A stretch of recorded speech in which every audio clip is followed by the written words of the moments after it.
ओम शांति। 21 फरवरी 2024 के मधुर महावाक्य।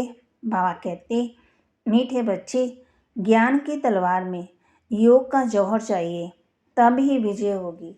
ज्ञान में योग का जौहर है तो उसका असर जरूर होगा। ज्ञान की तलवार में योग का जौहर चाहिए, माना ताकत चाहिए, तब ही विजय होगी। माना घबराना नहीं है, डरना नहीं है।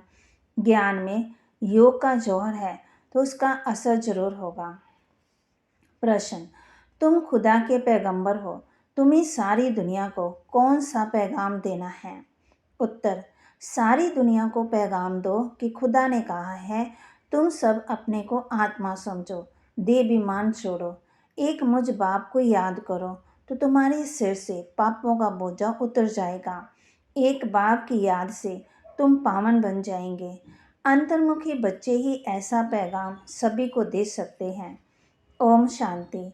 बाप ने समझाया है कि कोई भी मनुष्य मात्र, फिर चाहे दैवी गुण वाला हो या आश्री गुण वाला हो, उनको भगवान नहीं कह सकते। ये तो बच्चे जानते हैं। दैवी गुण वाले होते हैं सतयुग में, आश्री गुण वाले होते हैं कलयुग में। इसलिए बाबा ने लिखत भी बनाई है कि दैवी गुण वाले हो या आश्री गुण वाले हो, सतयुगी हो या कलयुगी, ये बातें बड़ी मुश्किल से मनुष्यों को समझ में आती है। तुम सीढ़ी पर बहुत अच्छी रीति समझा सकते हो, तुम्हारे ज्ञान के बाण बहुत अच्छे हैं, परंतु उसमें ताकत चाहिए। जैसे तलवार में जौहर होता है, कोई बहुत तीखे होते हैं। जैसे गुरु गोबिंद सिंह जी की तलवार विलायत चली गई, उस तलवार को लेकर परिक्रमा देते हैं, बहुत साफ रखते हैं, बहुत मान देते हैं। कोई 2 पैसे की तलवार भी होती है जिसमें जौहर होता है, वह बहुत तीखी होती है, उनका दाम बहुत होता है। बच्चों में भी ऐसे हैं, कोई में ज्ञान बहुत है, योग कम है। जो बंधेले हैं, गरीब हैं, वह शिव बाबा को बहुत याद करते हैं, उनमें ज्ञान कम है, योग का भी बहुत कम है। वह तमो प्रधान से सतो प्रधान बन रहे हैं। तो बाबा कहते, जो बंधेले हैं, गरीब हैं, योग का जौहर तो बहुत है। जैसे एक अर्जुन भील का भी मिसाल दिखाते हैं। अर्जुन से भी भील तीखा हो गया बाण मारने में। अर्जुन अर्थात जो घर में रहते हैं, रोज सुनते हैं, उनसे बाहर वाले तीखे हो जाते हैं। जिनमें ज्ञान का जौहर है, उनके आगे वह भरीड होते हैं, कहेंगे भावी। कोई फेल होते हैं तो घाटा पड़ता है तो नसीब पर हाथ रखते हैं। ज्ञान के साथ योग का जौहर भी जरूर चाहिए। जौहर नहीं है, ताकत नहीं है, गोया कुक्कड़ ज्ञानी है। बच्चे भी फील करते हैं, कोई का पति में, कोई का किस में प्यार होता है। ज्ञान में बहुत तीखे होते, लेकिन अंदर खिटपिट रहती है। यहाँ तो बहुत बिल्कुल साधारण रहना है, सब कुछ देखते हुए जैसे देखते ही नहीं, एक बाप से ही प्रेत है। तब तो गाया जाता है, कर्म करते, ऑफिस आदि में काम करते, बुद्धि से याद रहे कि मैं आत्मा हूँ। बाबा ने फरमान किया है कि मुझे याद करते रहो। भक्ति मार्ग में भी काम काज करते, कोई न कोई इष्ट देवता को याद करते रहते हैं। वह तो जैसे पत्थर का भूत, उनमें आत्मा तो नहीं है।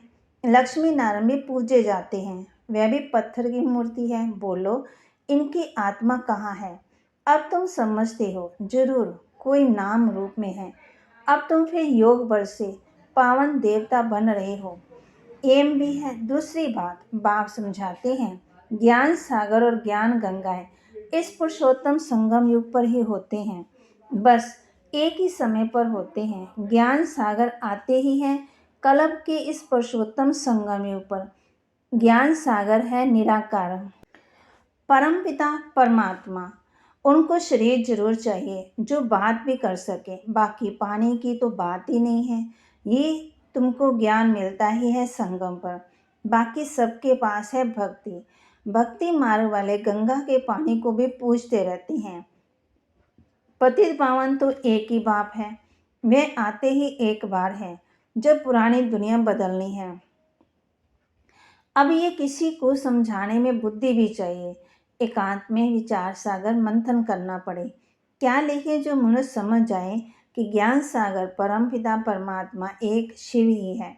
वे जब आते हैं, उनके बच्चे जो ब्रह्मा कुमार कुमारियाँ बनते हैं, वे ज्ञान धारण कर ज्ञान गंगाएँ बनते हैं। अनेक ज्ञान गंगाएँ हैं जो ज्ञान सुनाते रहते हैं, वो ही सद्गति कर सकते हैं। पानी के स्नान से पावन नहीं बन सकते हैं। ज्ञान होता है संगम पर, जब आत्मा और परमात्मा का मिलन हुआ। बाबा हम बच्चों को समझाते, ये समझाने की युक्ति चाहिए, बड़ा अंतर्मुख चाहिए। शरीर का भान छोड़ अपने को आत्मा समझना है। इस समय कहेंगे हम पुरुषार्थी हैं। याद करते करते जब पाप खत्म होंगे, तब लड़ाई शुरू होगी। जब तक सबको पैगाम मिल जाए, पैगाम अथवा मैसेज तो शिव बाबा ही देते हैं। खुदा को पैगंबर कहते हैं। तुम सबको ये पैगाम पहुंचाते हो कि अपने को आत्मा समझो, परमपिता परमात्मा के साथ योग लगाओ। तो बाप प्रतिज्ञा करते हैं कि तुम्हारे जन्म जन्मांतर के पाप कट जाएंगे। ये तो बाप ब्रह्मा मुख से बैठ समझाते हैं। पानी की गंगा क्या समझाएगी। बेहद का बाप बेहद के बच्चों को समझाते हैं। तुम सतयुग में कितने सुखी संपत्तिवान थे, अभी दुखी कंगाल बन पड़े हो। ये है बेहद की बात। बाकी ये चित्र आदि सब भक्ति मार्ग के हैं। ये भक्ति मार्ग की सामग्री भी बननी है। शास्त्र पढ़ना, पूजा करना, ये सब भक्ति है ना। मैं थोड़ी शास्त्र आदि पढ़ाता हूँ।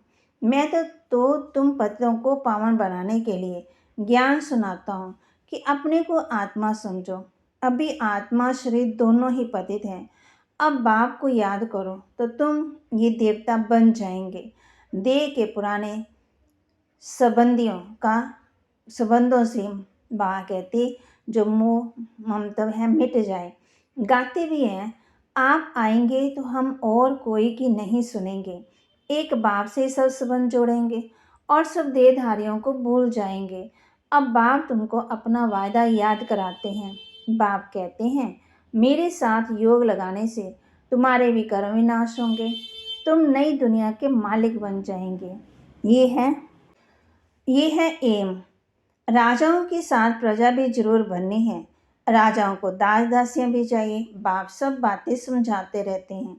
अच्छी तरह से योग में नहीं रहेंगे, दैवी गुण धारण नहीं करेंगे तो ऊंच पदवी कैसे पाएंगे। घर में कोई ना कोई बात पर झगड़ा कलह होती है ना। बाप लिख देते हैं तुम्हारे घर में कला है, इसलिए ज्ञान ठहरता नहीं। बाप पूछते हैं स्त्री पुरुष दोनों ठीक चलते हैं, चलन बड़ी अच्छी चाहिए, क्रोध का अंश भी ना रहे। अब तो दुनिया में कितना हंगामा और अशांति है। तुम्हारे में बहुत ज्ञान योग में तीखे हो जाएंगे और भी बहुत याद करने लग पड़ेंगे। तुम्हारी प्रैक्टिस भी अच्छी हो जाएगी और बुद्धि भी विशाल हो जाएगी। बाबा को छोटे चित्र इतने पसंद नहीं आते, सब बड़े बड़े चित्र हो, बाहर मुख्य स्थानों पर रखो। जैसे नाटक के बड़े बड़े चित्र रखते हैं ना, अच्छे अच्छे चित्र बनाओ जो बिल्कुल ख़राब ना हो। सीढ़ी भी बहुत बड़ी बड़ी बनाकर ऐसी जगह रखो जो सबकी नज़र पड़े। बाबा हम बच्चों को सेवा के लिए बता रही हैं कि ऐसे बनाओ चित्र जो धूप में पानी से खराब ना हो, मुख्य स्थानों पर रख दो। बाप कहते हैं ये गोला भी वास्तव में दीवार जितना बनना चाहिए, बड़े बड़े चित्र होने चाहिए।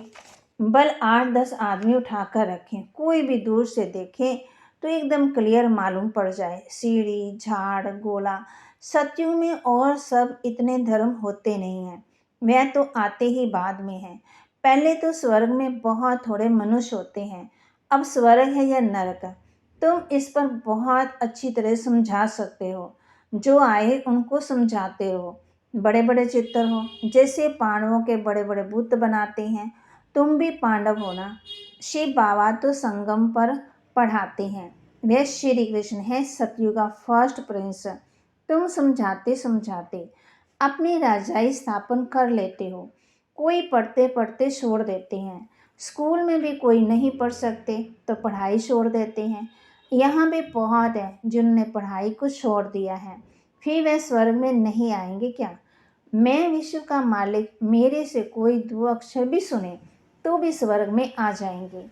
आगे चलकर ढेर सुनेंगे। ये सारी राजधानी स्थापन होनी है। कलप पहले मिस्र। बच्चे समझते हैं हमने अनेक बार राज्य लिया फिर गवाया है। हीरे जैसे थे फिर कोड़ी जैसे बने। भारत हीरे जैसा था, अभी फिर क्या हुआ? भारत तो वही होगा। इस संगम को पुरुषोत्तम युग कहा जाता है। उत्तम से उत्तम पुरुष भी है, बाकी सब है कनिष्ठ। जो पूज्य थे वही वे पुजारी बने। 84 जन्म लेते हैं, वह शरीर भी खत्म हो गए, आत्मा भी तमो प्रधान हो गई। जब सतो प्रधान है तब तो पूछते हैं। बाबा हम बच्चों को समझाते हैं कि पत्थर की मूर्ति बनाकर भी पूजते, रावण राज्य में भक्ति शुरू होती। आत्मा तो वो ही है, बिन बिन शरीर धारण करती रहती। नीचे गिरने से ही भक्ति शुरू होती है। बाबा फिर आकर के ज्ञान देते हैं तो दिन शुरू हो जाता। ब्राह्मण सो देवता बन जाते। अब तो देवता नहीं कहेंगे, ब्रह्मा सो सतयुग में होता नहीं। यहाँ ब्रह्मा तपस्या कर रहे हैं, मनुष्य ना। शिव बाबा को शिव ही कहा जाता है। इनमें तो भी है शिव बाबा कहेंगे, दूसरा कोई नाम नहीं रखा जाता। इनमें शिव बाबा आते हैं, वह ज्ञान का सागर है। इस ब्रह्मा तन द्वारा ज्ञान देते हैं तो चित्र आदि बड़ी समझ से बनाने हैं। इसमें लिखत भी काम में आती है। पतित पावनी गंगा सागर जब पानी की नदियाँ, वे ज्ञान सागर और उनसे निकली हुई ज्ञान गंगा ब्रह्मा कुमार कुमारियाँ, इनको ही बाप ज्ञान देते हैं। ब्रह्मा द्वारा जो ब्राह्मण बनते हैं वो ही फिर देवता बनते हैं। विराट रूप का चित्र भी बहुत बड़ा दिखाना है, ये है मुख्य चित्र। तो बाबा कहिए मुख्य मुख्य चित्रों पर समझाना चाहिए। इनको ही बाप ज्ञान देते हैं। ब्रह्मा द्वारा जो ब्राह्मण बनते वो ही देवता बनते। विराट रूप का चित्र भी बहुत बड़ा दिखाना है, ये है मुख्य चित्र। बाबा समझाते मीठे बच्चे तुम्हें अपनी सिविल बुद्धि बनानी है। जब बाबा देखते हैं कि इनकी क्रिमिनल आई है तो समझ जाते हैं ये चल नहीं सकेंगे। तुम्हारी आत्मा अब त्रिकालदर्शी बनती है। कोई विरला समझते हैं बहुत बुद्धू हैं, बाप को फारगति दे देते हैं, माना भूल जाते हैं। ये तो बच्चे समझते हैं कि राजधानी स्थापन हो रही है, उसमें सब चाहिए, पीछे सबको शास्त्रकार होंगे, फर्स्ट क्लास दास दासियां भी बनेंगी। फर्स्ट क्लास दासी कृष्ण की पालना करेगी, बर्तन साफ करने वाले, खाना खिलाने वाले, सफाई करने वाले सब होंगे, यहाँ से ही निकलेंगे। फर्स्ट नंबर वाली जरूर अच्छा पदवी पाएगी। बाबा को बच्चों से भाषण आती है, ये बहुत अच्छी मुरली चलाते हैं परंतु योग कम है। कोई स्त्री पुरुष से भी तीखी हो जाती है। एक ज्ञान में है, कहते हैं बाबा दूसरा पहिया ठीक नहीं है, तो एक दो को सावधान करना है। जोड़ी एक जैसी चाहिए, आसमान बनाना है। बाप कहते हैं पीछे में तुम दुनिया को भूल जाएंगे, समझते हो ना कि। तो बाबा कहते पीछे समझ जाएंगे कि हम हंस हैं, ये बुगला है, किसमें कोई अवगुण है, किसमें कोई। फिर बाबा कहते मेहनत बहुत है भी बहुत सहज है। सेकंड में जीवन मुक्ति, बिगर कोड़ी खर्चा ऊंच से ऊंच पद भी पा सकते हैं। गरीब जो है वे अच्छी सर्विस करते रहते हैं। ये तो पता है कि कौन कौन खाली हाथ आए हैं, बहुत कुछ ले आने वाले आज है ही नहीं, और गरीब बहुत ऊंच मर्तबा पा रहे हैं। अच्छा, मीठे मीठे सिकिलदे बच्चों प्रति माता पिता बाप दादा का याद प्यार और गुड मॉर्निंग। रूहानी बाप की रूहानी बच्चों को नमस्ते। रूहानी बच्चों की रूहानी बाप दादा को दिलवा जान सिकवा प्रेम से नमस्ते। धारणा के लिए मुख्य सार, ज्ञान तलवार में याद का जौहर भरने के लिए कर्म करते अंतर्मुखी बन अभ्यास करना है कि मैं आत्मा हूँ। मुझ आत्मा को बाप का फरमान मिला है कि निरंतर मुझे याद करो, कि एक बाप से सच्ची प्रीत रखो, देह और देह के संबंधियों से ममतम निकाल दो। प्रवृत्ति में रहते एक दो को सावधान कर हंस बन ऊंच पदवी लेना है। क्रोध का अंश भी निकाल देना है। अपनी सिविल बुद्धि बनानी है, अच्छी बुद्धि बनानी है, एक बाप को याद करना है। वरदान, साक्षी हो कर्म इंद्रियों से कर्म कराने वाले, कर्तापन के भाव से मुक्त अशरीरी भव। साक्षी हो कर्म इंद्रियों से कर्म कराने वाले कर्तापन के भाव से मुक्त अशरीरी भव। जब चाहो शरीर में आओ और जब चाहो अशरीरी बन जाओ। कोई कर्म करना है तो कर्म इंद्रियों का आधार लो, लेकिन आधार लेने वाली मैं आत्मा हूँ, ये नहीं भूले। करने वाली नहीं, कराने वाली हूँ। जैसे दूसरों से काम कराते हो तो उस समय अपने को अलग समझते हो, वैसे साक्षी हो कर्म इंद्रियों से कर्म कराओ तो कर्तापन के भाव से मुक्त अशरीरी बन जाएंगे। कर्म के बीच बीच में 1-2 मिनट भी अशरीरी होने का अभ्यास करो तो लास्ट समय में बहुत मदद मिलेगी। स्लोगन: विश्व राजन बनना है तो विश्व को साकाश देने वाले बनो। विश्व राजन बनना है तो विश्व को साकाश देने वाले बनो। भागीरथी राजा बनना है तो विश्व को क्या दो? साकाश दो। आज हमने किस बात का अभ्यास करना है? बुद्धि को सिवल बनाना है, अंतर्मुखी बन अभ्यास करना है कि मैं आत्मा हूँ, मुझ आत्मा को बाप का फरमान है कि निरंतर मुझे याद करो। ओम शांति।